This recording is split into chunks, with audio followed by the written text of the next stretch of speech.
Here's how to make your gaming clips look smoother and more vibrant in CapCut on PC. Drag your clip onto the timeline. In the preview window, click Ratio, then Custom.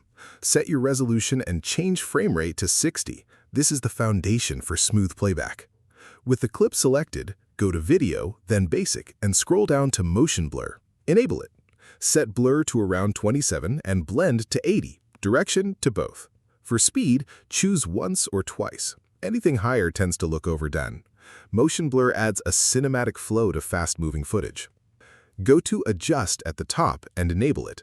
Increase saturation to around 15 to 20 for more color without looking oversaturated. Adjust lightness, contrast, and highlights to taste.